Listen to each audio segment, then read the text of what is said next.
In the previous video, we had studied about the hydrogen atom, that is the Bohr's model of the hydrogen atom. In this video, we are going to be learning about the line spectra of hydrogen. We had a basic introduction to the line spectra when we had studied about the atomic spectra, and if you remember, we also talked about the Balmer series, the bracket series, passion, fun, what it's in, the Rydberg's equation and all. So in this video, we are going to be specifically talking about the explanation of the Bohr's model of the atom, the explanation of line spectra of hydrogen using the Bohr's model of the atom. So first of all, Bohr's model was able to explain quantitatively the line spectrum of hydrogen.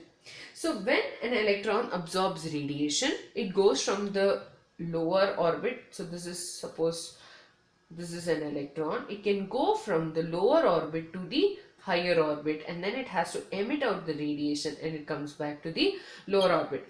So the energy gap between these two orbits, the energy gap is given by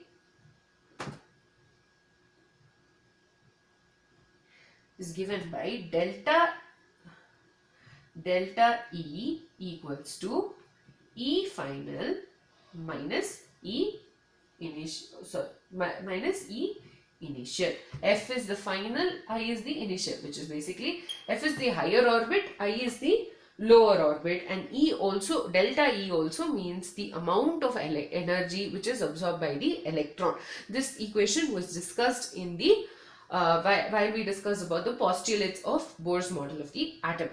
Also, when we studied about the model of hydrogen, we learned that En equals to RH into 1 by n square. So RH is the Rydberg's constant, and the value of RH was given as 2.18 into 10 to the power minus 18 joules. So RH equals to 2.18 into 10 to the power minus 18 joules. So for n equals to, we substitute this in this. So delta E will be equal to RH into 1 by n final square minus RH into 1 by n I square.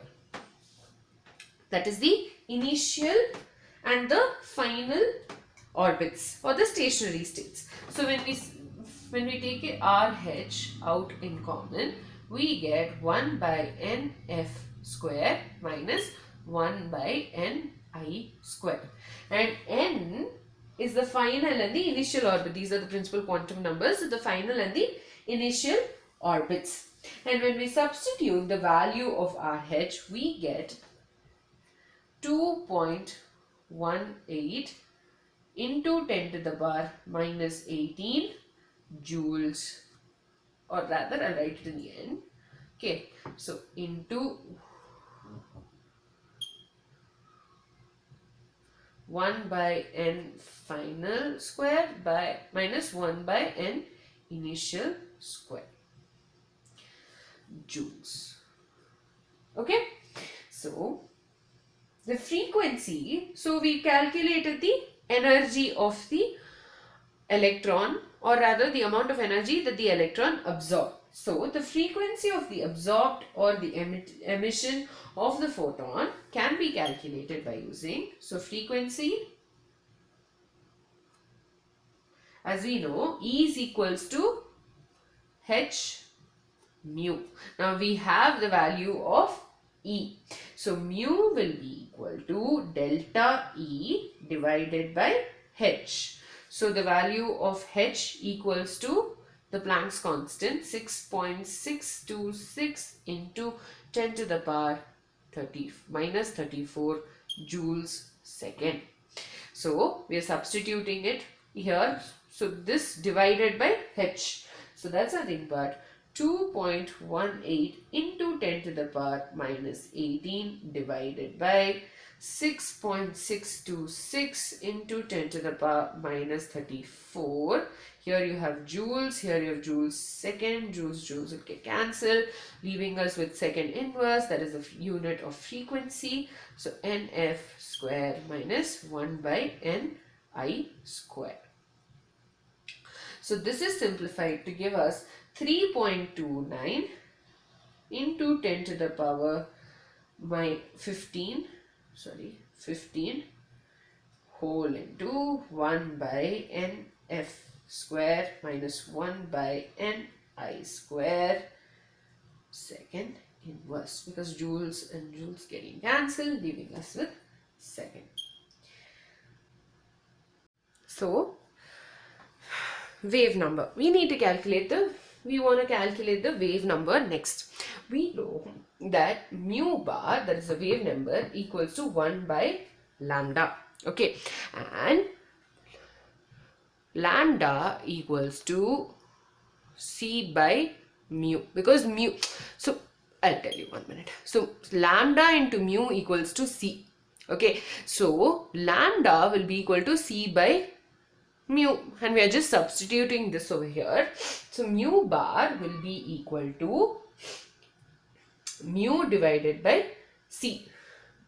Okay, and the value of c excuse me, c equals to 3 into 10 to the power 8 meters per second.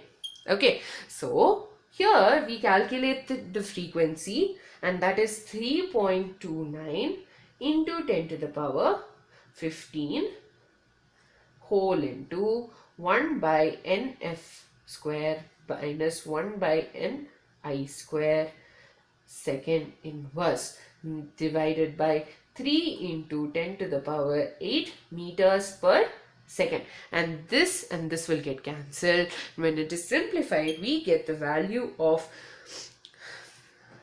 wave number as 1.09677 into 10 to the power 7 whole into 1 by nf square minus 1 by ni square. If you have watched these videos from the beginning, or if you have studied this concept of the line spectra of hydrogen, you might notice that this equation is somewhat similar to the Rydberg equation that was given by Rydberg, in which summed up the various electronic the various series which was observed for hydrogen. So in the absorption spectrum, when we talk about absorption, so let's assume this is this is a proton or the nucleus. You have these two energy levels, okay, stationary states. Electron is in this energy state. Now it is supplied with energy and it goes up to the next energy level. So when the electron is absorbing and moving up, it leads to the formation of the absorption spectrum. So in case of the absorption spectrum, NF, that is the second orbit, is going to be greater than the first or the initial orbit. So in absorption spectrum, NF is greater than Ni. Whereas when this electron is unstable in its excited state, so it has to come back to its ground state and this happens by it losing some amount of, I'll do one thing, I'll use another ink, some amount of energy, and this means that in case of the emission spectrum, NF will be less than Ni.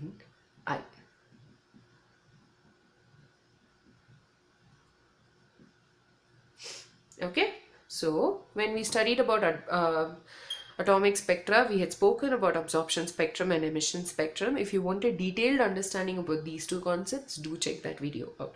So for an absorption spectrum, NF is going to be greater than NI, and for emission spectrum, NF is less than NI.